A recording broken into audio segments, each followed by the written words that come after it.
Tonight on Hard Copy, Catherine was a pretty high school girl with an unwanted suitor, a classmate with an obsession. First, there were flowers, then phone calls, then the threats. I'm gonna tear your head off. I didn't think he could find me. He stalked her for 7 years.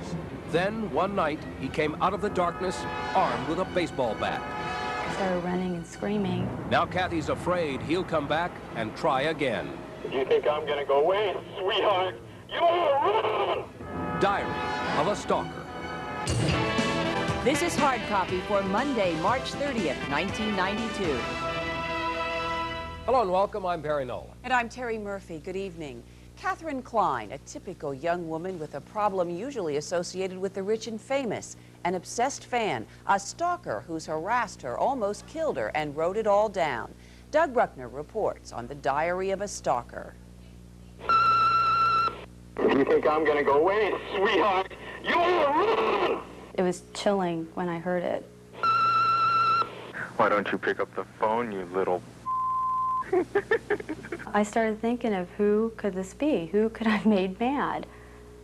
And there was nobody. I'm gonna break your for 6 years of my life! You hear me? He was attracted to her to the point that he was gonna kill her because he couldn't have her. Kathy Klein, a 23-year-old insurance agent from Irvine, California, keeps to herself these days. She used to be an outgoing beauty queen until a man came out of the shadows and almost ended her life. A man who'd been secretly following her since she was a young teenager and keeping a meticulous diary of her every move. He could tell you when she left for work, when she got to work, when she left from work, when she arrived home, when the lights went on in the apartment, and when the lights went off when Kathy Klein went to bed. Day after day after day. When it began, Kathy had no idea. She was 15 years old, a beauty with braces, and a freshman at Irvine's Woodbridge High. I was very much to myself. I was shy. I didn't like school very much. And I wasn't very outgoing as far as getting into the clubs and things like that. But during her high school years, Kathy blossomed. She began to model and won several local beauty contests. And I won a few of them, and the paper got a hold of it, you know, the city paper and the high school paper, and they started doing write-ups on it and following them, and we think that that's one of the reasons why he worked at this obsession.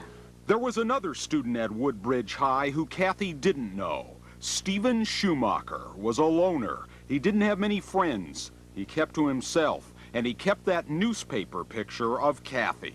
He was certainly not one of the popular jocks at school, and he wasn't the quarterback on the football team, where Kathy is extremely attractive, and for all I know, that may have very well been just enough to set this person off. Kathy graduated from Woodbridge 6 years ago and continued to live at home with her parents. She started working for her father's insurance company. She had lots of boyfriends and one unwanted admirer. It was 2 years after graduation that Kathy's mother got the first phone call. There was a silence, and then a soft voice came out and ended with a shrilling shout, threatening my daughter's life. He was going to break her neck for, quote, the last 6 years of his life. You think I'm gonna go away, sweetheart? You run! I'm gonna break your for 6 years of my life! The calls continued every night. Kathy's mother tried to keep it from her, but she was worried. She began recording the calls. Oh, you are? Oh, okay. Well, I guess I'll leave my message now, okay? And then she called the police to let them hear what the anonymous man was saying about Kathy. Answer me, you little whore. We had no leads at all. She was completely in the dark as to who this person was, but there was little doubt due to the repetition of calls and the statements of anger more than once of going to kill her or do great bodily harm. For months, some would say it was nothing more than an annoyance, crank calls. But then the mystery caller showed up outside Kathy's home. Kathy's brother Brian met the man in the front yard. He looked at me and he said, look,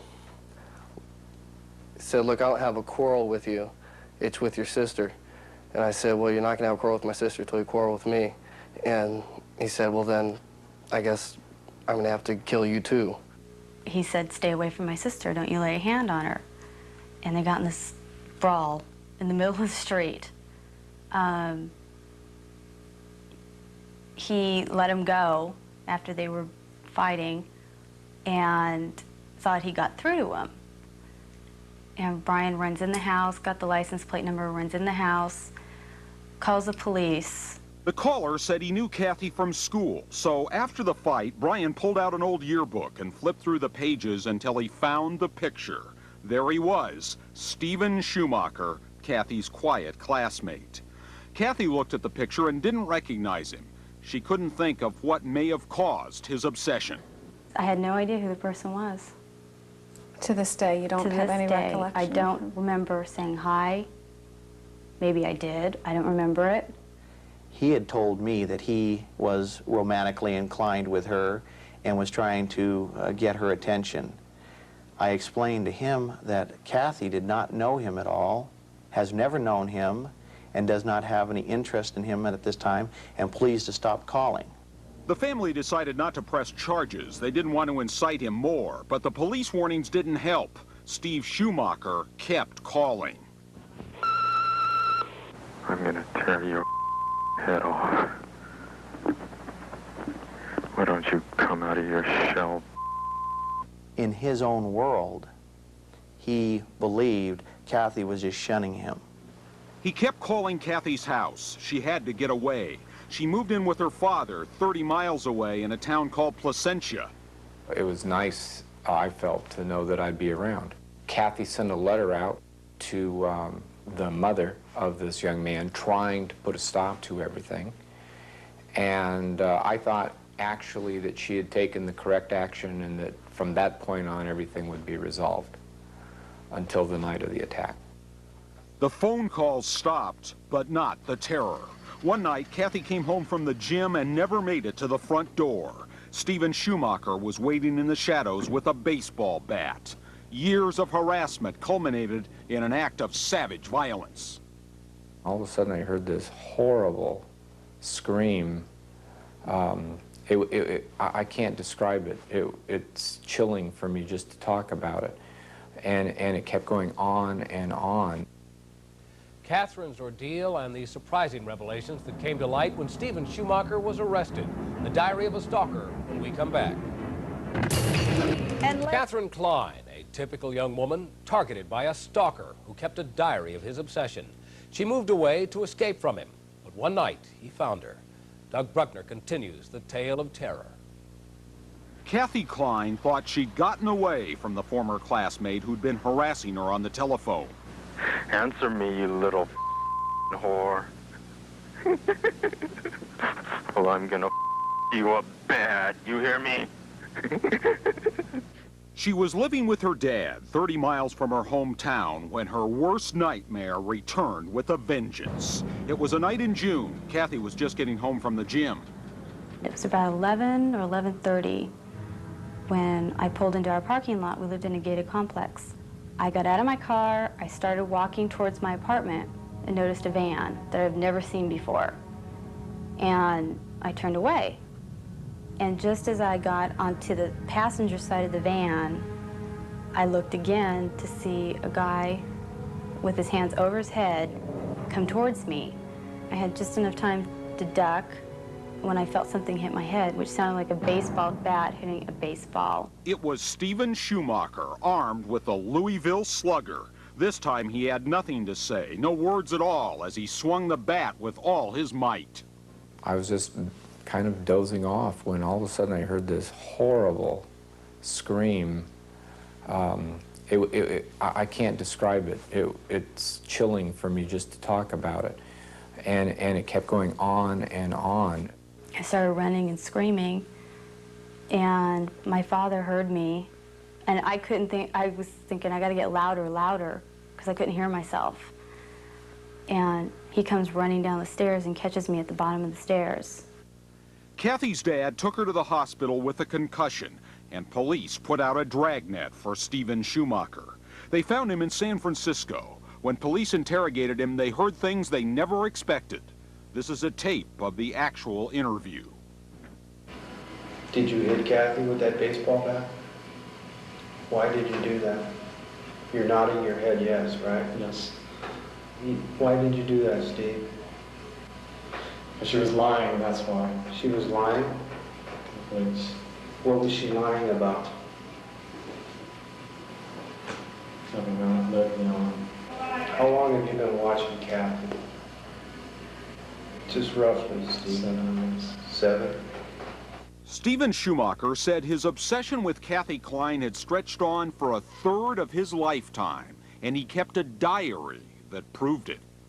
I would have to say it is as far as a stalker case, a classic stalker case. I found out that he had been watching my apartment, that he'd been watching my work, that he had followed me from my apartment to my work. I never knew this. The fixation the diary showed began long before the phone calls started. He stalked Kathy from the time he first saw her in school and kept detailed notes of her every move. One is incapable to fathom the diary he kept on her about the things she wore, what colors they were, what time she left her apartment, what time she'd go back to her apartment, what time her lights were turned out at night, and who she would go to the spa with. That bothers me. That really bothers me. He had also diagrammed her apartment complex, putting in perspective where her apartment was. He knew her intercom code. That was written down. He purchased a van for the absolute sole purpose of following Kathy Klein around. I'm gonna tear your head off.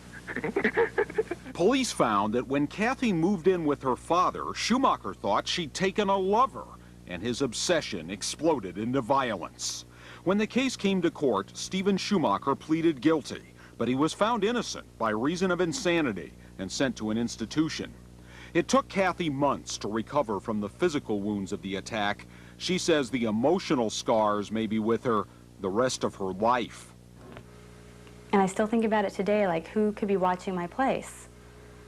It's like too easy. It's too easy for people to find out where you live. And there's one more thing haunting her. Just a month after she was attacked by an obsessed admirer, a man named Robert Bardo got off a bus in Los Angeles and shot to death a beautiful young actress named Rebecca Schaefer, a woman he admired from afar. And I kept thinking, God, I'm lucky. But this poor girl and her family, you know, she's dead and her family has to live with this. It's a problem, but it just doesn't happen to celebrities. It happens to us, real people. Robert Bardo will probably never get out of prison, but Stephen Schumacher, Kathy's attacker, he could be released from the insane asylum at any time. And that's my biggest fear right now, is that he's going to get out and find me again. If you think I'm gonna go away, sweetheart, you're wrong! Can you imagine? She will always be looking over her shoulder. Well, you listen to those tapes and that maniacal laugh. If you heard it on a TV movie, you'd think, bad casting, guy can't act, over the edge. Now, the story was very difficult for me because that was just a month after what happened to me. And I kept thinking, God, I'm lucky. But this poor girl and her family, you know, she's dead and her family has to live with this.